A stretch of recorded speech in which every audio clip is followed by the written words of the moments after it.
everybody? CW here. I got some more stuff. So, back up a little bit. Muzzleloader season is over as of me. It actually extends until the end of the year. We are sitting here at, what's today? The 28th, 27th? A couple more days, but I'm not going to get back out there, so it's done for me. No opportunities on deer with the muzzleloader that I was willing to take. One opportunity presented itself with about a 120-yard shot that I wasn't comfortable with. I have two H&R sidekicks, and both of them are outfit with Aimpoint 2000 red dots. And it's been perfectly adequate. Zero problems, zero issues.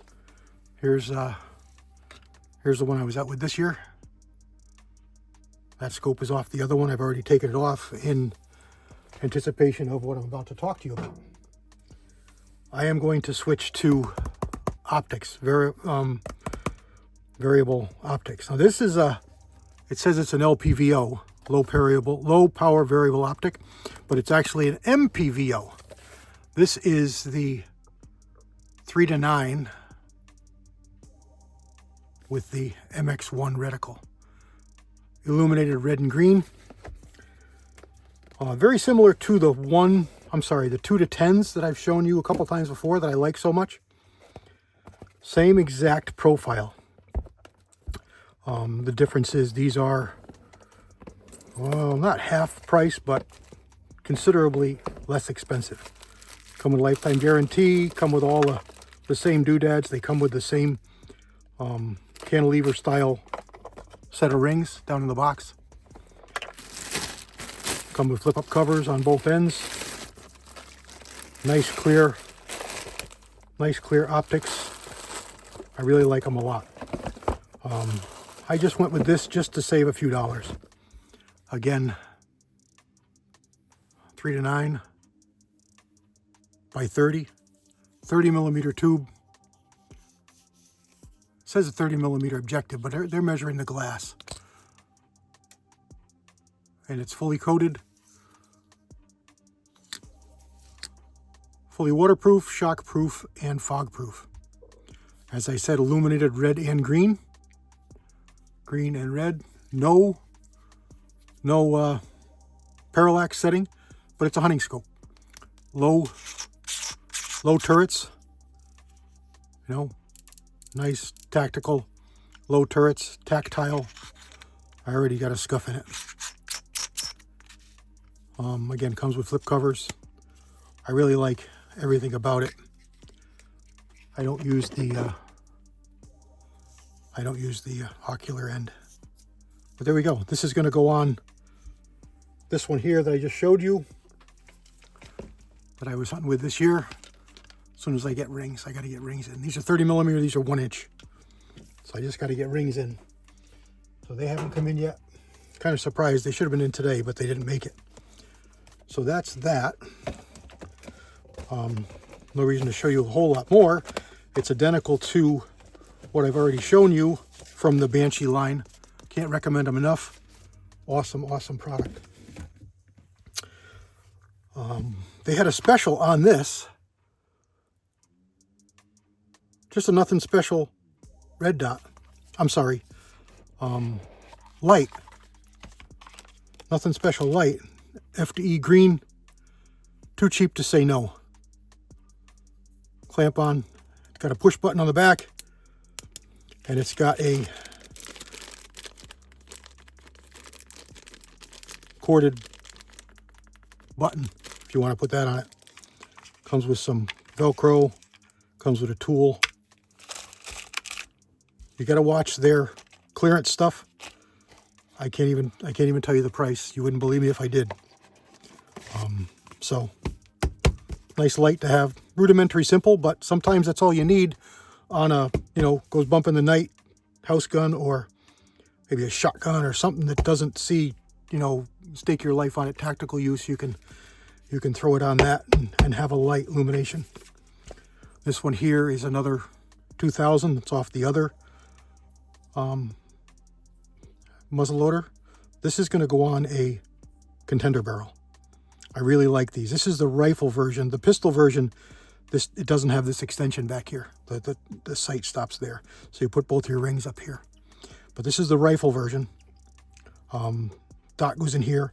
If you don't know, these are actually great. If you see these, really, really good dots, really good quality optic. It's got a emitter in here, a reader, a light reader. So if you forget to turn this off and you put it in your gun safe and it's pitch black, it'll shut itself down. If it doesn't detect light, it'll shut the light off. So this is not a good tactical in the dark kind of red dot. This is a good hunting, sport shooting, target shooting red dot, because it will shut itself off to save your batteries if it doesn't detect light. I don't know how quick it is, but if you forget to turn your battery off, right here, this has got a rheostat. You just turn it this way to get the light to come on. If you forget it and it's in the dark, it'll save your battery.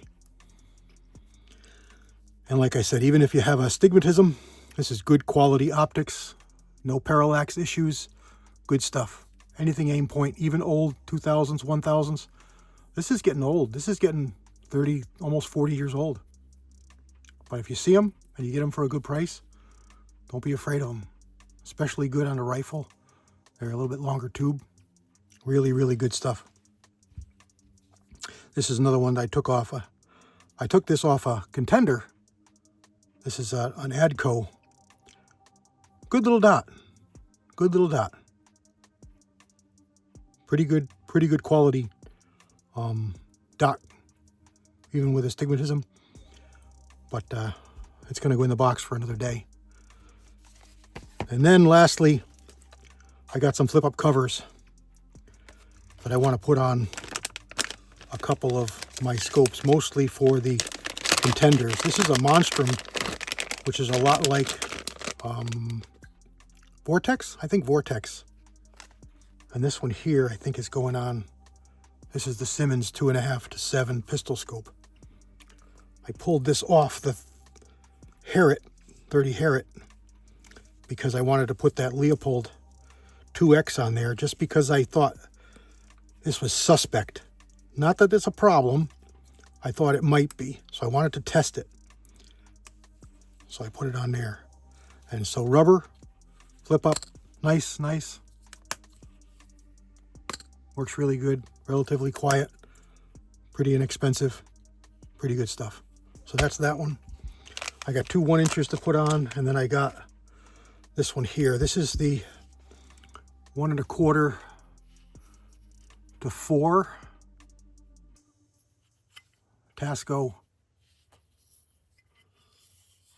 I think this is a world class. I don't know, it doesn't say, but it's a pretty nice quality. Brass turret inside. Pretty nice stuff, sealed. I've had them before and they're pretty good. Japanese. This is the Japanese made one. So this is on the 218B 10-inch octagon. So that ought to be a good one. Probably see some use with this for coyotes this year. But I think I got this one to fit. Now this was tight. I think this was for 34 millimeter, if I'm not mistaken. 33 millimeter. And this one here was like 33 1/4, 33 1/2. So I may need to heat this up in hot water, because it may be just a whisker small. Yeah, it's just a whisker tight, but I think it'll go if I just heat it up with warm water even. I think it'll go. So I just got to warm that up to put it on. I'll set that aside.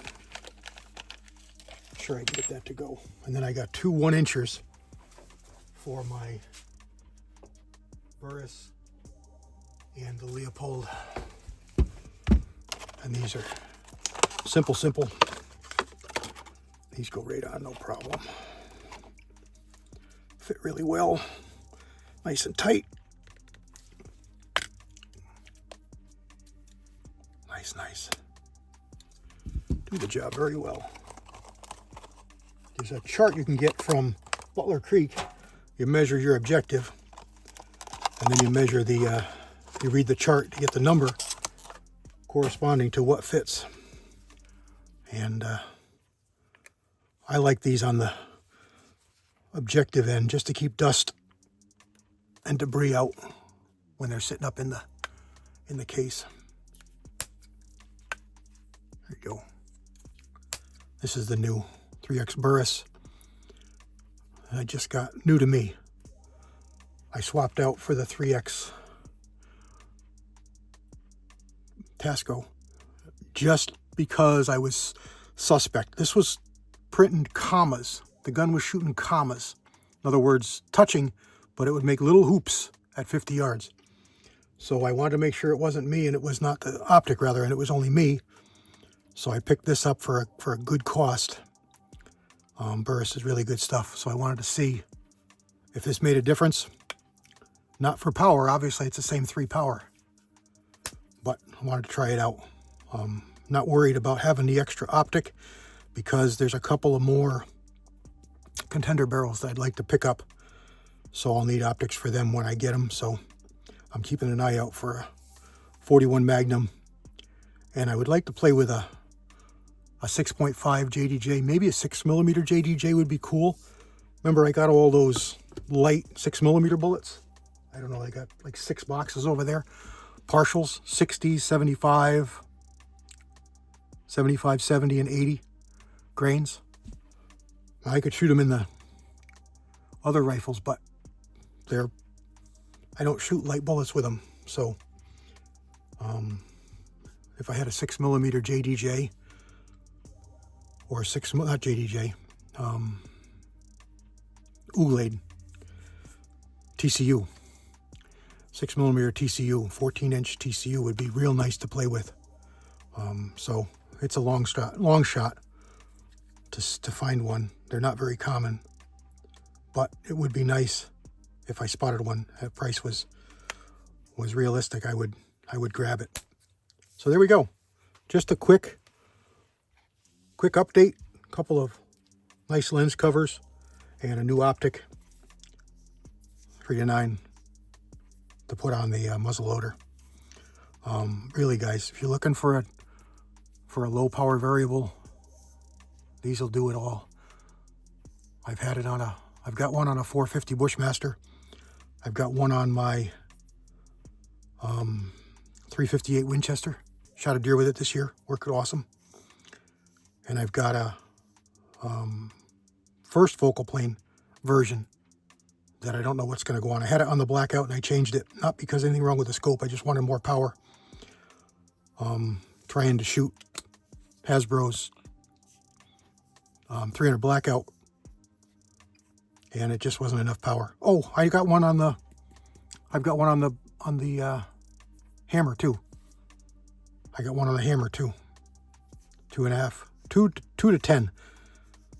Really nice optic for that. Just not quite enough power to shoot these challenges. It's a great hunting scope, but not quite enough for the challenges. Something I may also do is swap out that really nice 7 power Burris that I bought that's on the Cricket to a rifle scope. Because I hold it so close to my eye and it's got no recoil as a pistol. And if I'm going to shoot the challenges with it, it might be scary accurate. I might be getting rifle-like accuracy. So I might do that. I might pull that scope off there and throw I've got a Monstrum Gen 2 6-24 rifle scope. And it'd be hunking big. Silly looking. But I might do it just to see how it shoots. So stay tuned for that. And a lot of this stuff isn't going to happen until warmer weather because we're just starting the winter here. And, I'm not going to be out there in below 20 degree weather. But hopefully we'll get some warmer days. I can get out there and get some videos out. So there we go. I can ramble on forever. I hope everyone had a wonderful Christmas and a really safe, happy New Year. I'm filming this before New Year's, but I don't think you're going to see it until after. Rumble, you'll see it right away, but not on the YouTube. So as with my videos, most all of them go Rumble and YouTube. I really only make special videos for Rumble because they're not restrictive. So I have to curtail what I put on YouTube. So I hope everyone had a really good, safe New Year's. God bless everybody. CW out.